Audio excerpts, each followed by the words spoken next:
Brilliance Audio presents Smarter Next Year, the revolutionary science for a smarter, happier you, by Dr. David Bardsley. Performed by Tom Parks. I am going to ask you to take a few moments and reflect on your own life. See if you can identify the time of your peak mental ability, meaning the time period when your cognitive powers were at their best, when you could take in large amounts of new information quickly, understanding it easily, when your recall was fast, sharp, and accurate. For some of you, it may be right now, at this current time in your life, but others often point to some time in the past. Many say it was perhaps their high school years or their college years. Certainly, those are times in our lives when we made a great deal of effort to take in a large amount of information in a relatively short period of time.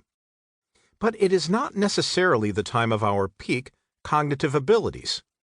In fact, the human brain does not fully mature until we are into our mid to late 20s.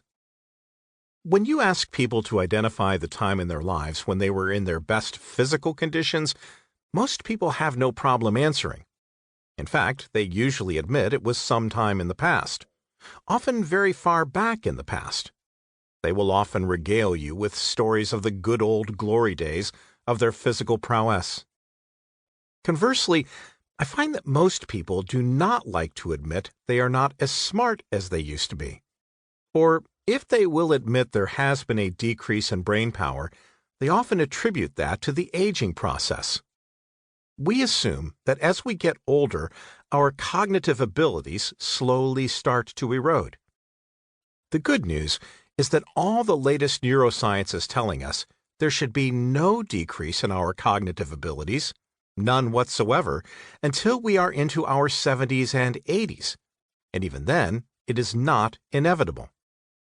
Any decrease that does occur before this is often due to a very pervasive condition called mild cognitive impairment, which we will speak a great deal about in the following chapters. I promise not to bore you with a lot of biochemistry or neuroanatomy, but it is critically important for you to understand what chemical processes take place in your brain on a daily basis, related to your intelligence, that you have a great deal of control over.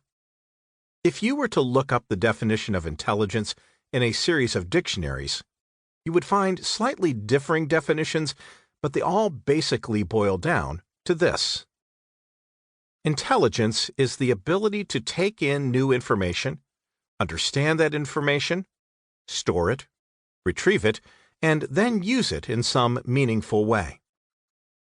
In 1983, the psychologist Howard Gardner put forward his theory of multiple intelligences, which is now the most widely accepted intelligence theory.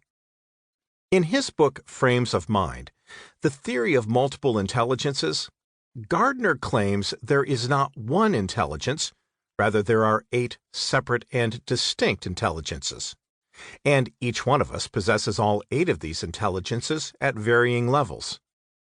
Here are the 8 intelligence categories explained in detail.